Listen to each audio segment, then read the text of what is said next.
Good morning. This is Pastor Marvin Osborne with First Baptist Church of Birmingham, Ohio. We've been talking about the end times. We've been talking about the rapture of the church in our devotional period. We've looked yesterday in saying that the super sign, the sign that triggers all other signs that causes prophecy expert theologians to begin to look for the rapture of the church, and that was the formation of Israel in 1948. Because Israel is the central focus of all end time prophecies, we know that there is the central character of the end times, that they had to be reformed after 2,000 years in order for the to trigger the rest of the signs, and certainly the fulfillment of the end times prophecy. So with Israel's formation in 1948, theologians, prophecy experts begin to look up. They begin to scour the Bible to look for the signs that gives us an indication of where we are on God's prophetic calendar. And I believe that the next event on the God's prophetic calendar is the rapture of the church. I believe the rapture of the church is imminent, meaning it can happen at any time, that many of us will not see the undertaker, but will see the upper taker. Wouldn't that be tremendous? And so today we want to look at sign number 2. Sign number 1, Israel becoming a nation. Sign number 2 is found in Daniel 12, verse 4. The book of Daniel, chapter 12, verse 4. It says, "But you, Daniel, shut up the words and seal the book until the time of the end." When? This time.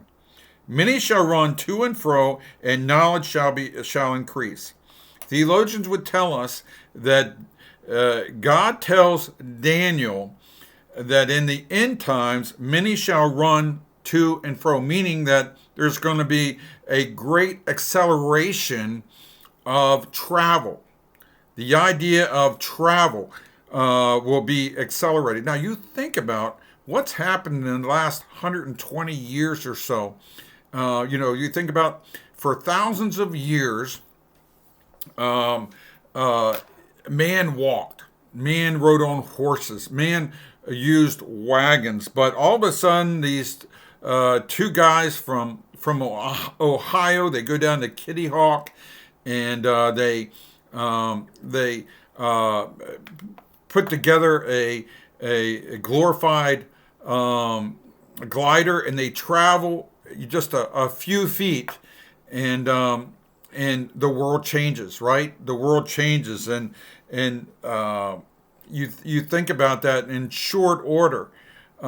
Just a few decades after traveling just a few feet, all of a sudden now, airplanes and rockets, and in 1969, man stepped on the moon. We think about the Mars rover, and we have we have satellites that have reached beyond our solar system, and we go through all this stuff, and that has transpired in just the last 120 years or so.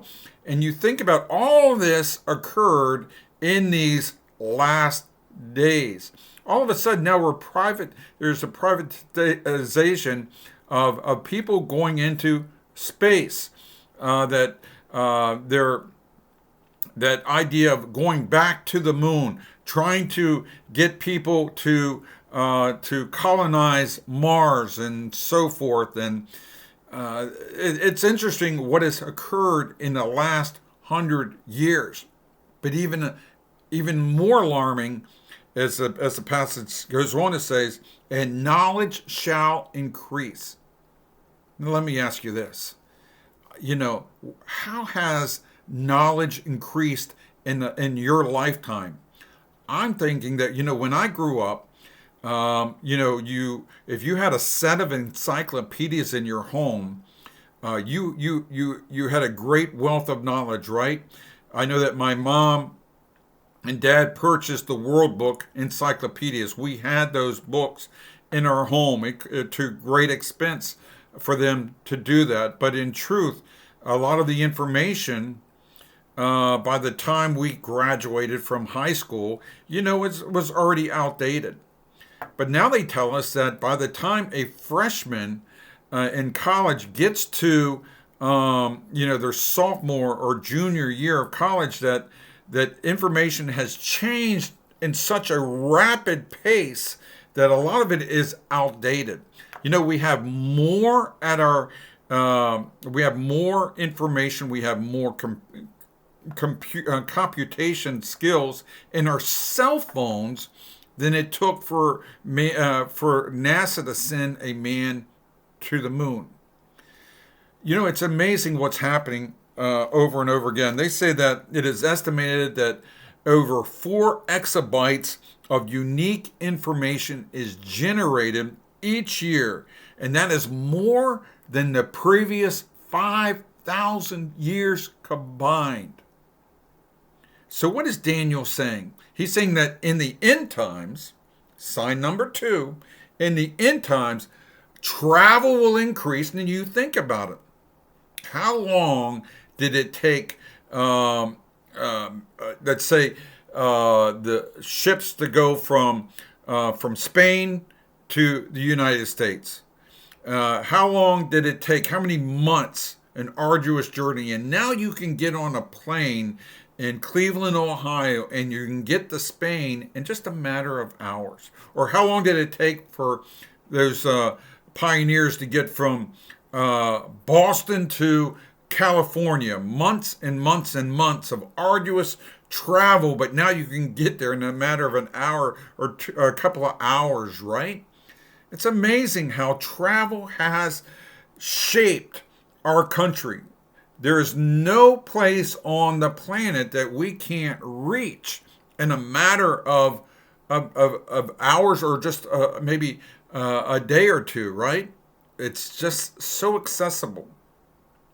And then you think about the increase in knowledge and what's happening today. And now, there was a time when I had to, you spent hours and hours and hours of researching for a message or researching for this or that. And now it's all there on the internet. I can Google this, I can Google that, I can text people, missionaries overseas. We have great friends who are missionaries in Kenya, and I can text them, I can FaceTime them, I can do all this other stuff today that could not have been done not too long ago, certainly as we grew up. Sign number 2 says, Daniel said all this was given to Daniel thousands of years ago, that this was going to occur, and it's occurring in your lifetime. And I dare say that everything is continuing to double. With this idea of the artificial intelligence, that's scary stuff. That's scary stuff. Even the unsaved people are saying, warning about this, warning about AI over and over again. All this stuff is occurring in your lifetime. Is Jesus coming back? Is the rapture of the church taking place? Oh, I believe it is. Sign number 1, Israel becoming a nation. Sign number 2, the increase of knowledge and travel. You have seen it in your lifetime. This is Pastor Marvin Osborne saying, God loves you and I love you as well. And I'll talk to you soon.